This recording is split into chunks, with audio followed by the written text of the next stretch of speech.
Olá, sejam todos muito bem-vindos a mais um Editorial DV no seu novo formato. Minhas redes sociais estão aqui na descrição. Me sigam, fiquem à vontade. Já aproveita para curtir, comentar, compartilhar, se inscrever no canal e ativar o sininho. São os 5 passos da felicidade. Curtir, comentar, compartilhar, se inscrever no canal e ativar o sininho. E se inscreve também nos canais que eu indico. Canal do Clark, canal do Fábio, do Tropa, do Lilo, do Isentão, do Ozzy. Todos os canais que eu indico, se inscreve lá, tá bom? Queridos, o Brasil não dá um dia de paz a ninguém, né? Nesse atual governo, nós não temos um dia assim que a gente possa respirar. Todo dia tem um BO, todo dia. Não tem um dia, desde 1º de janeiro de 2023, não tem um dia que brasileiro tenha sossego. Não tem, né? E nós falamos, inclusive, no último editorial, que até os emigrados, né, que até os brasileiros emigrantes não têm tido sossego, né?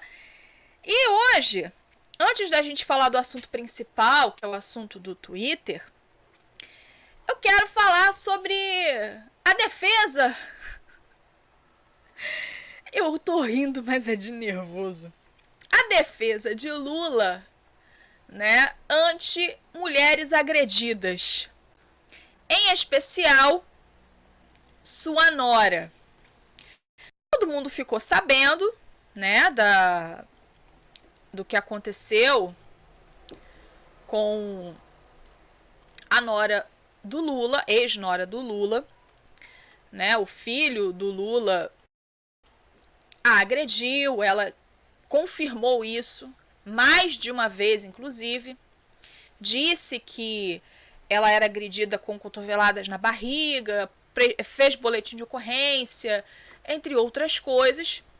E aconteceram duas coisas assim muito interessantes. Primeiro, que as feministas ficaram em copas, caladinhas, ficaram caladinhas, estão até o presente momento, até esse momento que eu estou gravando, caladinhas estavam, caladinhas permanecem.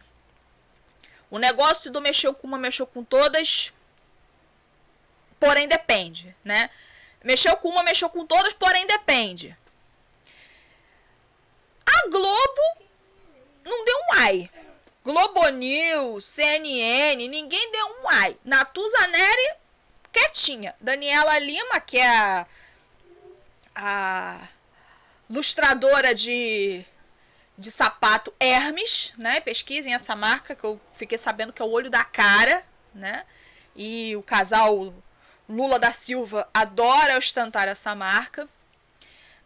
A Daniela Lima, que é a lustradora oficial dos sapatos Hermes, também não se manifestou, até o presente momento, não falou nada.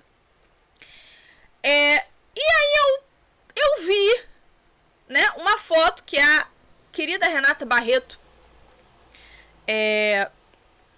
compartilhou, e eu queria mostrar para vocês essa foto. Quero muito. Olha isso aqui. Lula, essa foto é de hoje, de um evento que o Lula esteve hoje. E Lula, né, para apoiar as mulheres, Lula está vestindo meias da Frida Kahlo. Assim, deixa eu falar uma coisa para vocês. Além do mau gosto gritante, porque o mau gosto não é só da Dona Janja, né? Ela tem um mau gosto mor, né? Ela pega a cortina da casa para fazer vestido. Ela pega. Eu até tenho esse costume quando eu saio com a minha irmã e a gente entra nessas lojas. Nessas lojas de. Ai meu Deus, eu esqueci o nome. Essas lojas de departamento, que não dá pra falar marca aqui, não falar nomes, né, etc. Essas lojas de departamento. E a gente fica olhando as roupas. Eu amo vestido, amo, sou apaixonada por vestido, saia, essas coisas. eu e minha irmã temos gostos muito diferentes para a questão de vestuário. Mas tem algumas coisas que a gente olha, tem alguns vestidos, algumas roupas que a gente olha, a gente fala, e pegou a cortina do Sítio do Pica-Pau Amarelo pra fazer roupa. A gente mesmo fica zoando, minha irmã e eu ficamos zoando.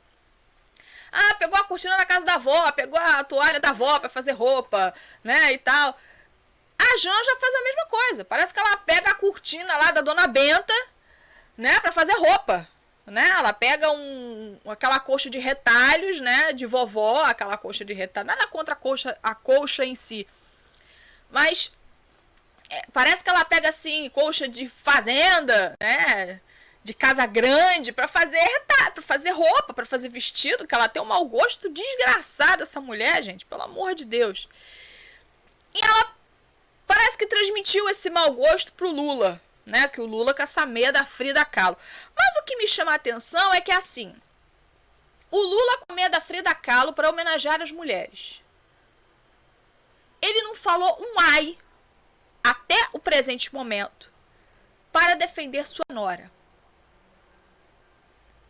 Eu me lembro que quando o Flávio Bolsonaro estava sendo investigado com a questão de rachadinha, Queiroz, aquelas palhaçadas todas, eu me lembro que o Jair Bolsonaro falou o seguinte: se o Flávio tiver culpa no cartório, ele vai preso e eu não vou ajudar. Eu me lembro que o Jair falou exatamente isso. Que se por acaso o Flávio tivesse culpa no cartório, ele não teria dó, ele não teria pena. E aconteceu que com o Lula não foi bem assim. Desculpa, a gente tá passando um carro de som justamente agora. Eu não vou parar a gravação, não. Vamos seguir. Preste atenção aqui. Então, o Lula não fez isso. Cadê o direito das mulheres? As mulheres coitadas, oprimidas e que ele defende. As feministas estão caladas até agora. Não tem um ai, um pio dessas mulheres. Até agora, todo mundo quietinho. E o pessoal lá do Lula News, né? Lula News, até agora também. Todo mundo em copas. Todo mundo quietinho. Todo mundo enfiou a viola no saco. Ninguém falou nada até agora. Esse aí é o painho de 60 milhões de votos. Né? Painho de 60 milhões de votos. Eita, meu Deus do céu. Vamos agora falar do que interessa, que é a questão dos arquivos do Twitter, tá? Que é o que a gente vai tratar hoje com mais profundidade. Para você que não sabe, eu vou dar aqui uma introdução. Ontem, um jornalista americano, em parceria com 2 jornalistas brasileiros, tiveram acesso a documentos do Twitter que comprovam que houve interferência, ou pelo menos uma tentativa de interferência do STF nas políticas de privacidade do Twitter, tá? Então eu vou mostrar para vocês e a gente vai ler essa matéria com muita calma. Vamos lá. Matéria que saiu na Gazeta do Povo. O Eli Vieira, que é esse daqui, ó, esse jornalista aqui, ele foi um dos que trouxe essa informação. O primeiro foi o jornalista americano, eu não sei o nome dele, acho que é Michael alguma coisa. Mas esse jornalista brasileiro, junto com outro, trabalharam em parceria com este americano. Documentos inéditos mostram tentativa do TSE de violar marco civil contra a direita. Isso aqui é uma denúncia gravíssima. Isso aqui é grave. Isso aqui é absurdo de grave. Isso aqui é grave. Isso aqui é algo assim escandaloso. Mas o consórcio de mídia que nós temos, o único jornal sem ser Revista Oeste, sem ser Gazeta do Povo, que eu vi denunciando isso aqui, foi o Poder 360. Foi o único jornal da mídia tradicional que mostrou isso aqui. De resto, Globo tá caladinha, Band tá caladinha, Globo News tá caladinha, CNN tá caladinha, Daniela Lima, Natuza Neri, André Assad e a turma do Ninguém Solta a Mão de Ninguém. Todo mundo caladinho. Eu não vou ler a matéria inteira porque a matéria é muito extensa, porque o conteúdo é muito extenso. Se você quiser ler com riqueza de detalhes, a Ana Paula Henkel postou uma thread ontem no Twitter falando com riqueza de detalhes sobre esse caso. Eu não vou ler a matéria inteira porque a matéria é muito grande. Tanto que o Eli Vieira, ele condensou, porque a coisa é muito grande. Ele condensou aqui. Mas vamos lá. Uma nova série de documentos internos do Twitter envolvendo as tratativas da rede social com autoridades e personalidades brasileiras revela que o TSE, além de parlamentares e o Ministério Público, buscaram violar o Marco Civil e direitos constitucionais dos cidadãos brasileiros, segundo os próprios consultores jurídicos da empresa, para fazer pesca probatória. O que estão fazendo hoje com o Bolsonaro? Sabe? Da Polícia Federal ir na casa dele em Angra e pegarem o celular do ajudante de ordens dele que nem tá no caso, que nem tá no inquérito. E a Polícia Federal levar o celular do cara. Não, pode ser. Talvez, quem sabe, tenha alguma coisa aqui. É possível. É assim, talvez, quem sabe, é possível, né? Não tem prova, mas quem sabe a gente acha. É isso, tá? E coletar dados em massa de usuários que postaram determinadas hashtags, tá? Assim como hashtag voto democrático auditável. Então, o Alexandre de Moraes, vamos trazer aqui, vamos falar resumidamente, vamos falar assim, aberto. Espionagem. Foi isso que aconteceu. Tentativa de espionagem. Tá? Foi isso que aconteceu. Tentativa de espionagem. É isso aí. Tá?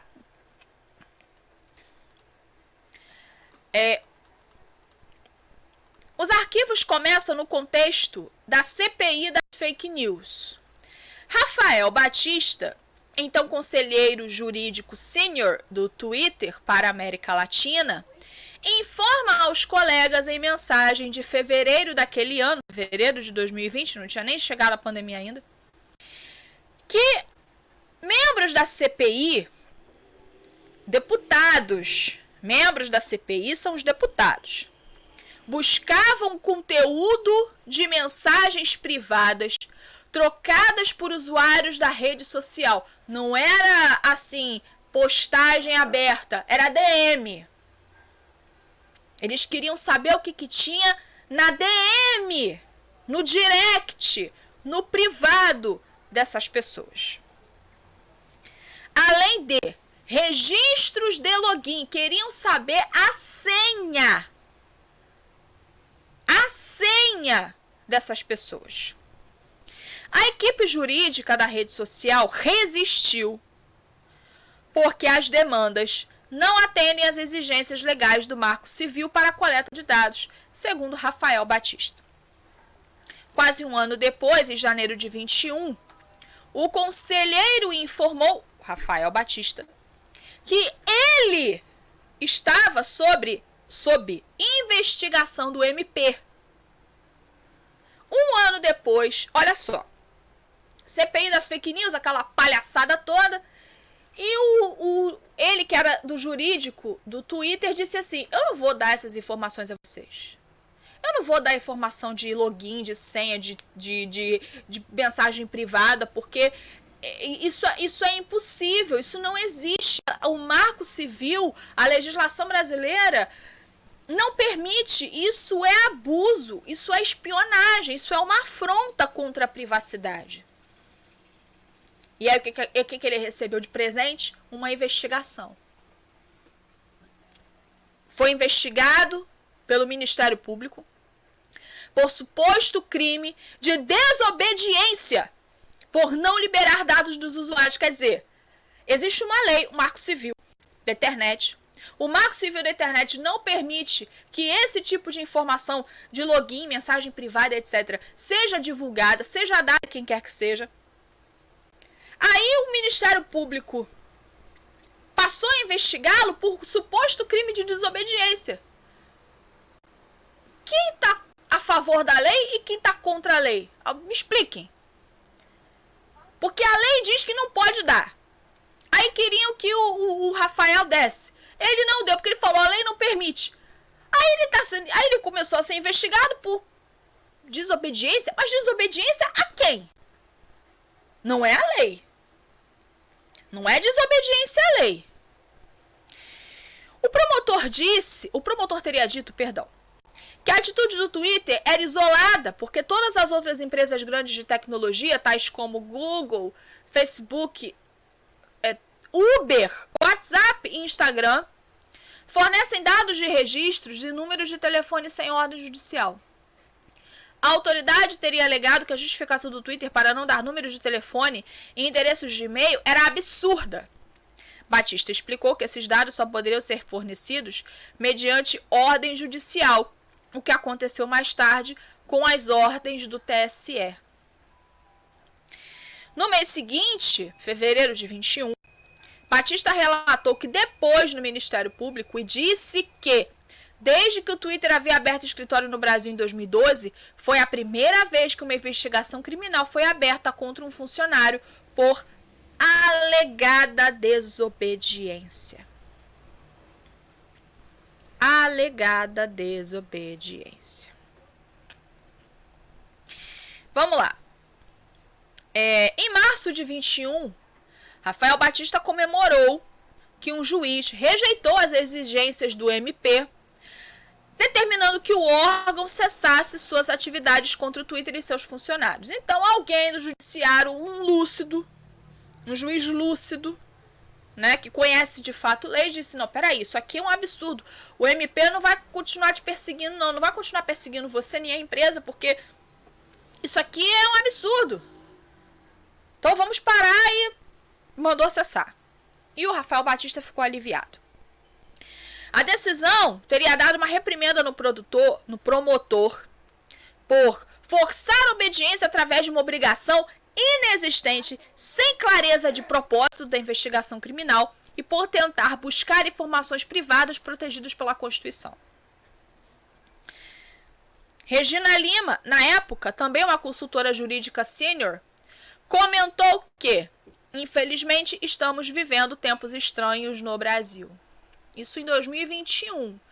Bolsonaro ainda era presidente. E o judiciário... Vocês lembram que o judiciário, né, determinou, o STF determinou coisas assim, absurdas, coisas do arco da velha, né? Por exemplo, o Dias Toffoli disse... Foi o Dias Toffoli que emitiu uma decisão proibindo a polícia de fazer operações nas favelas aqui do Rio. Não pode, época de pandemia, não pode não. O que aconteceu? O Rio de Janeiro exportou bandidos para a Bahia. Não podia fazer operação. Então o que os meninos, né? Os meninos aproveitaram para fazer, ó. A Bahia tá um inferno. Agradeçam ao Dias Toffoli.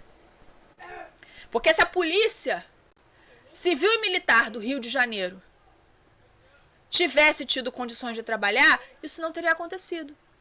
Ou se tivesse acontecido, teria sido com menos intensidade. Mas o que aconteceu? O Dias Toffoli falou, não, pra quê fazer operação? Não, que negócio é esse de fazer operação policial? Não. Bandido não é trouxa, não é besta, não é bobo. Falou, então, A gente está livre para fazer o que a gente quiser, então vamos ampliar os nossos serviços. E foi o que fizeram. A Bahia está um inferno, o Amazonas está um inferno, vários estados do Nordeste estão em inferno, porque graças ao Dias Toffoli, os meninos saíram daqui do Rio e foram para lá. Vamos lá. Vou adiantar um pouquinho aqui. Em agosto de 21, Rafael Batista disse aos colegas do Twitter, isso tudo foi troca de e-mail, tá? Isso tudo no Twitter, o perfil da Ana Paula Henkel, tem lá, tudo bonitinho. Isso aqui tudo troca de e-mail, tá? Em agosto de 21, Rafael Batista disse aos colegas do Twitter que o TSE queria, no período preparatório antes das eleições presidenciais de 22, que a rede social agisse contra apoiadores de peso do presidente Bolsonaro. Isso aqui se chama interferência eleitoral. Isso aqui é um crime tão grave, que num país sério isso aqui não aconteceria. E se acontecesse, todo mundo em cana. Mas o Brasil não é um país sério. Isso aqui é a prova de que o Brasil não é um país sério. Por mais que nós tivéssemos tido Bolsonaro como presidente, o Brasil não é um país sério. E aqui está a prova. O TSE queria que o Twitter perseguisse apoiadores do Bolsonaro. Aliados, apoiadores e etc. Por supostos ataques coordenados contra membros da Suprema Corte. Esses ataques são o quê? É criticar. Esses ataques é o seguinte, é você chegar na rede social e falar, eu não concordo. Aí o TSE chama isso de ataque. Chama isso de ataque. O TSE chama isso de ataque. Eu postar numa rede social, eu não concordo com o Gilmar Mendes ter soltado o preso da Lava Jato. Oh, é um ataque à democracia, às instituições democráticas. É isso que eles acham. Falar o contraditório para eles é ser antidemocrático. Lembra que eu falei no outro editorial, no primeiro que a gente fez na terça-feira, do significado das palavras, da nova língua? Lembra que eu falei isso? Da nova língua? De ressignificar as palavras já existentes, que a nova língua não é só criar palavras novas. Lembra disso? Então, aí vamos lá. Entre as contas citadas estão Terça Livre, Te Atualizei, Jornal da Cidade Online e Folha Política. As contas estavam sendo investigadas pela Polícia Federal por causa das críticas e por espalhar desinformação a respeito do sistema eleitoral. Aqui já cai a tese de que o Bolsonaro interferiu na PF, né? Aquela coisa que a esquerda costuma dizer, né? Não, porque houve interferência na PF. Se tivesse interferência na PF do Bolsonaro, ele ia permitir que os seus apoiadores fossem perseguidos? É só usar a cabeça, gente. Mas eu esqueci que esquerdista não usa a cabeça, né? Eles não têm cabeça, né? Então essas contas aqui estavam sendo perseguidas, vigiadas. Inclusive uma de um deputado aqui do Rio, o Alan Lopes, deputado estadual. Eu até fiquei chocada quando eu vi ele na lista, né? Até fiquei surpresa. A ordem tinha como objetivo principal a desmonetização das contas em diferentes plataformas para suspender qualquer tipo de monetização e transferência de dinheiro para estes usuários. As redes sociais também foram proibidas de deixar que esses usuários desfrutassem das recomendações normais dos algoritmos, ou seja, Shadowban, o famoso Shadowban. Você ter 100 mil seguidores e só 30 mil, 20 mil, 10 mil, 5 mil curtirem suas postagens. Não ter alcance. É isso aqui. O TSE promoveu Shadowban. Exigiu, na verdade, que o Twitter promovesse Shadowban. A reportagem falou com a Bárbara do Te Atualizei. Ela comentou que não deixa de ficar chocada por mais que tenha vivido isso. Okay. Diego de Lima Gualda, outro funcionário jurídico sênior do Twitter, comentou no mesmo dia, em resposta a Batista, que há um componente político forte nessa investigação e que o tribunal está tentando fazer pressão pela obediência. 2 dias depois, Batista enviou um e-mail descrevendo as exigências apresentadas pelo TSE na reunião. Parece que a plataforma quer identificar as contas que teriam usado especificamente certos tipos de hashtags em voga e também, de alguma forma, reduzir o engajamento de conteúdo específico da plataforma. O conselheiro também informou que o próprio presidente Bolsonaro e muitos de seus apoiadores estão sendo investigados nesse procedimento. O presidente da República foi investigar. Gente, você está caindo a ficha de por que o El Cachaceiro, tomador de 51, foi eleito? Agora vocês estão entendendo que a coisa em 22 foi muito mais grave do que simplesmente urnas. Foi muito pior do que apenas urnas. Foi muito pior. Aliás, tem um Drops do Tropa 84.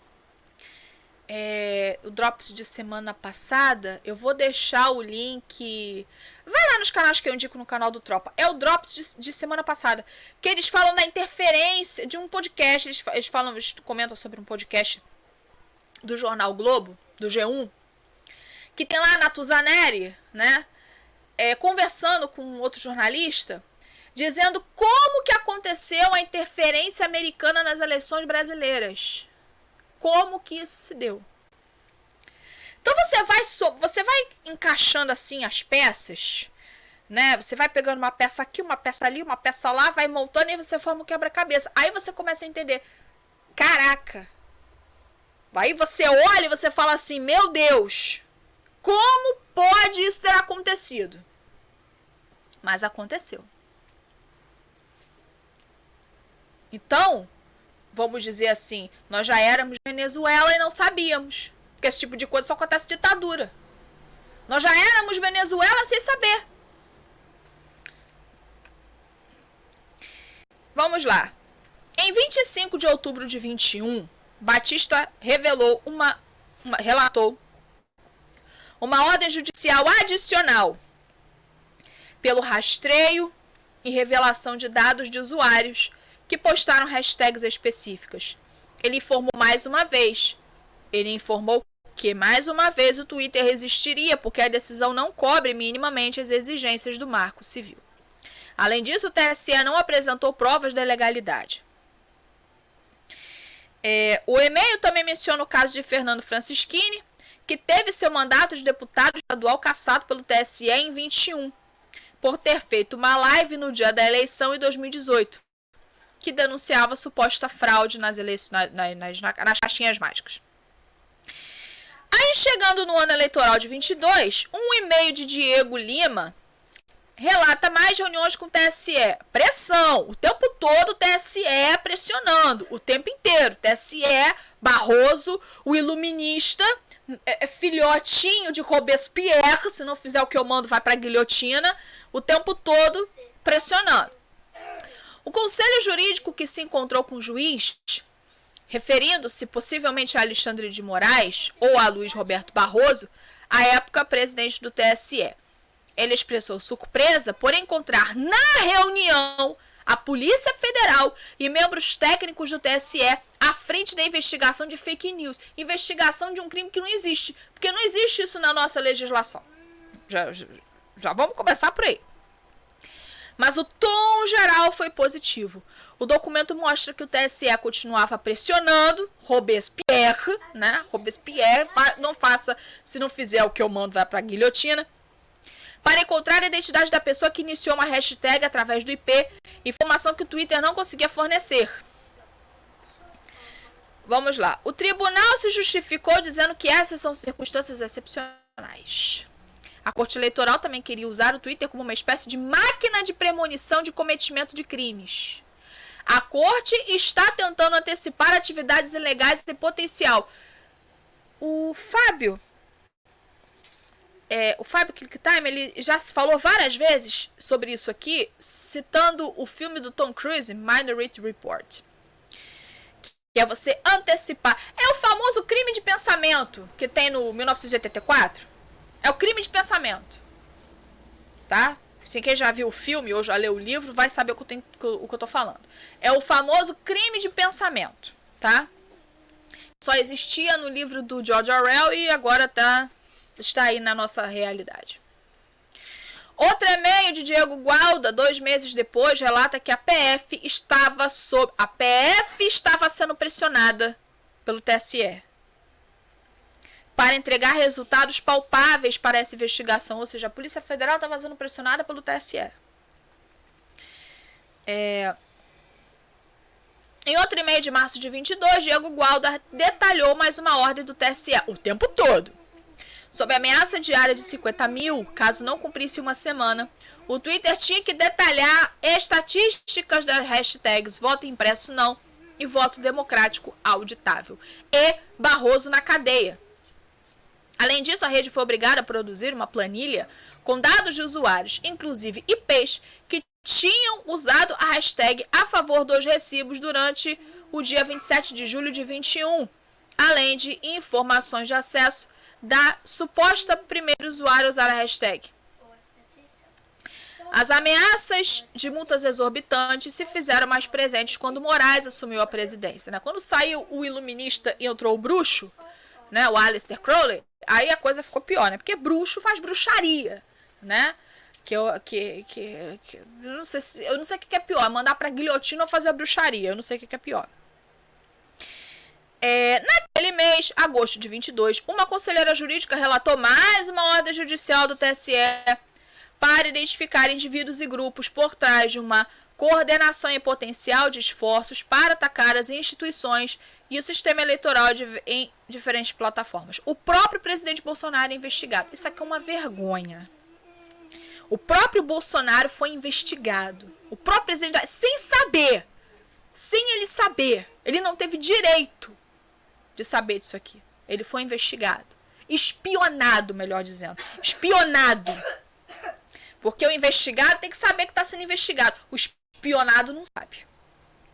O espionado não sabe. Vamos lá. Ver se tem mais alguma coisa.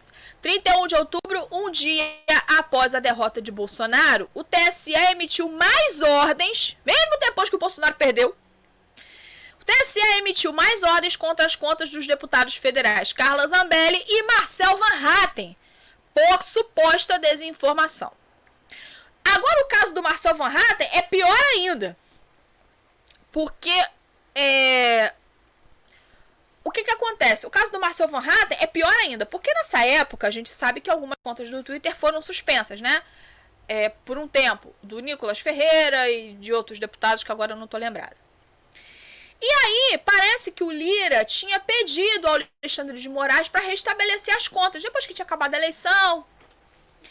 E aí o Alexandre de Moraes colocou o Marcel Van Hatten na lista. Detalhe que o Marcel Van Hatten nunca teve as contas suspensas.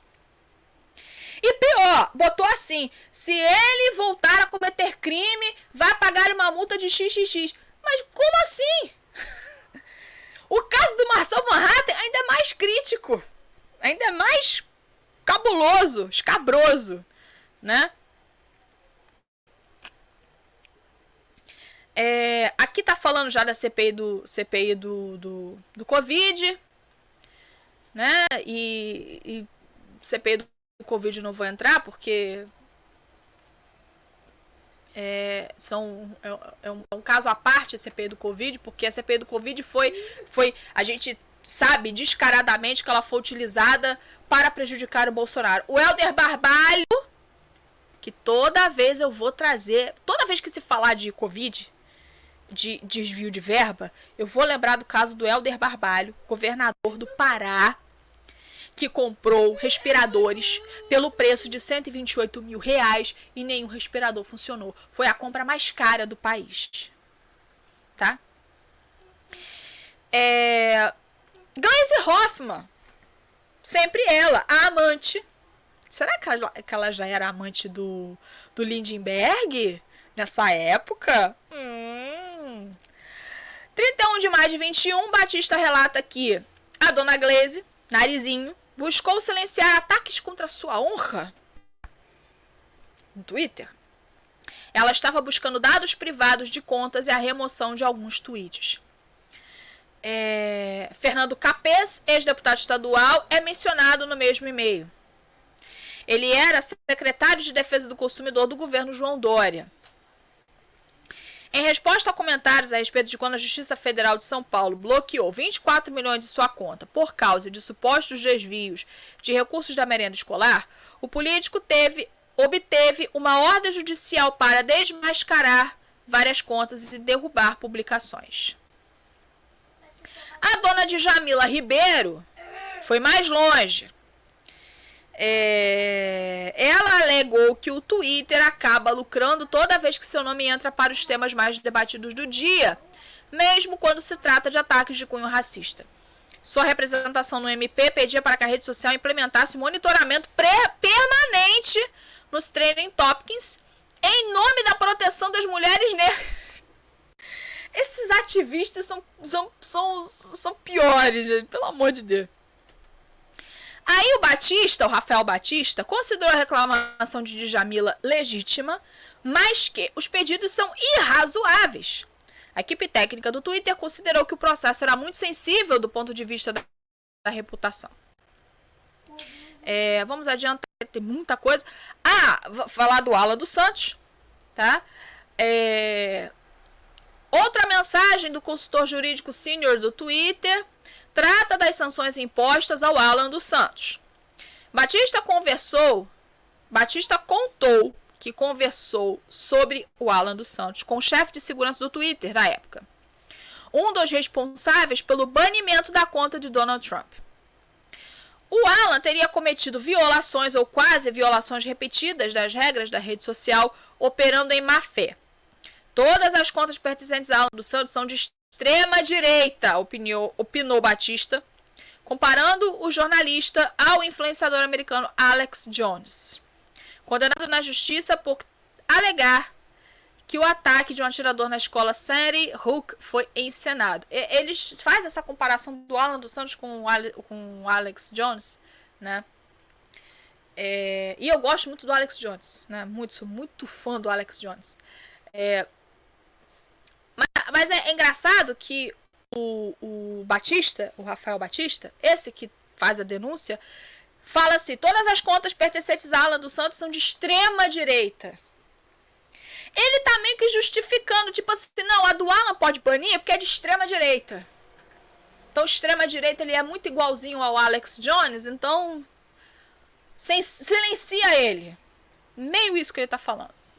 Não gosto do Alan dos Santos, já gostei do Alan dos Santos, já fui fã do Alan dos Santos. Hoje em dia eu quero que ele se exploda. Não tem nada contra pessoal, não, mas, enfim. Quem não gosta do Bolsonaro, eu não gosto. Desculpa. Aí, adiantando. A reportagem, né, os meninos que fizeram a reportagem entraram em contato com os funcionários do Twitter, citados, e com o TSE semanas antes da publicação, mas não obteve resposta de nenhum deles. Né? Acabou a matéria. A matéria é grande.